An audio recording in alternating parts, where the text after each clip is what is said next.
My name is Rebecca, and today I'm going to be speaking to you about how to structure your TOEFL essay easily and quickly in order to get full marks for the organization aspect of your answer. Okay? Now, one type of very common question is where you're asked to state a preference. Let me give you some examples. I'm looking here at the official guide to the new TOEFL IBT by ETS, and in the list of independent topics, we see examples like these.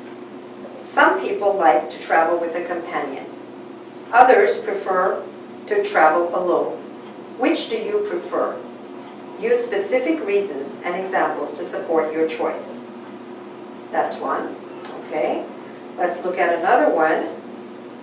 Some people think that they can learn better by themselves than with a teacher.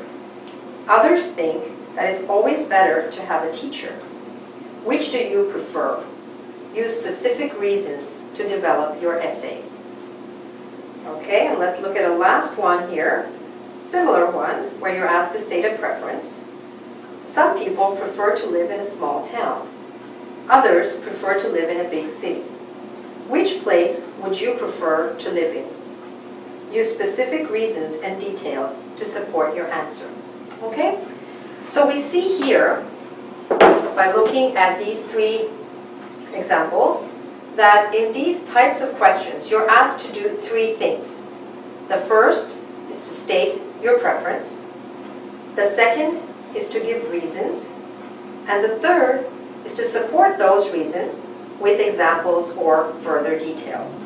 And to get full marks, you must remember to do all of these things. Okay? Now, let's take that last question where you were asked to choose between a big city or a small town. Let's suppose you decided to choose big city. What you need to do in the first 5 minutes of the half an hour that you have for your TOEFL independent essay is to plan. Lots of students think they have very little time to write and they don't want to waste time planning. My advice and my experience has been that if you spend the first 4 or 5 minutes planning, you'll have a much better essay at the end of the half an hour than if you hadn't taken that time. Once you know what you want to write, it'll be much easier for you to focus on how to write it. Okay? Alright, so let's take that first example, big city. This is how you could brainstorm in the first few minutes using some keywords that'll help you to structure your answer. These keywords are here, and I'll be coming to that in a second. So let's say you say big city. That's what your main preference is.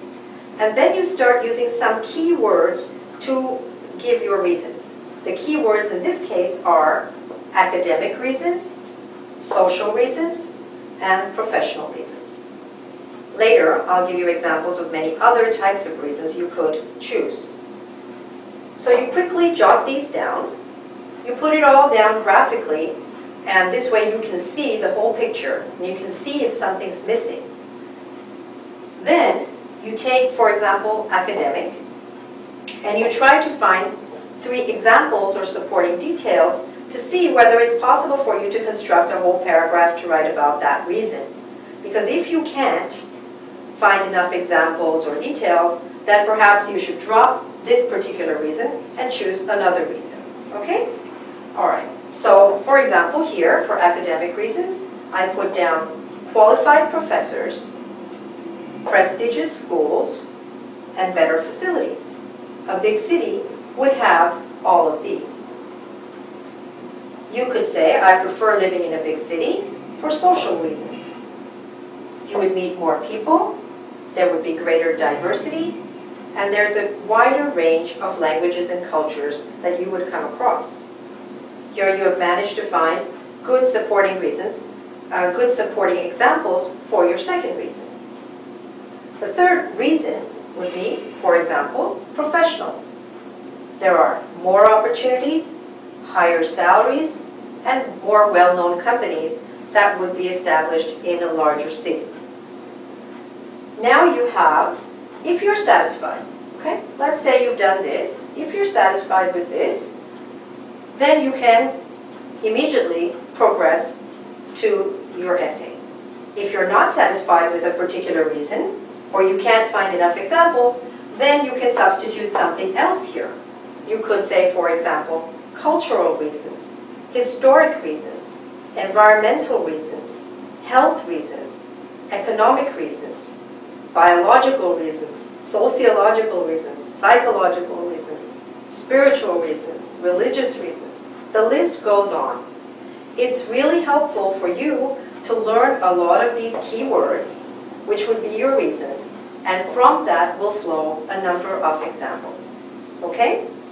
If you're satisfied with this picture, you really have the entire structure of your essay right in front of you. Then it'll be much easier for you to write out your essay. So for example, this would be your introduction, number 1, where you're stating your preference in the first paragraph, that I prefer to live in a big city for 3 main reasons, which are academic, social, and professional. The second paragraph is where you would go into detail about the academic reasons. The third paragraph would be where you go into detail about the social reasons. And the fourth paragraph would be where you elaborate on the professional reasons. Your fifth and last paragraph then would be your conclusion, where you restate everything you have said in the essay in different words. In this way, you can be sure that in terms of organization, coherence, logical flow, you would probably get full marks. All right? Of course, there are many other elements that determine what score you're going to get, and we'll be talking about that in some of the other videos that follow. Thanks very much. Bye, and good luck on your TOEFL. And if you would like additional help, you can also go to my website, www.goodlucktoefl.com. Bye.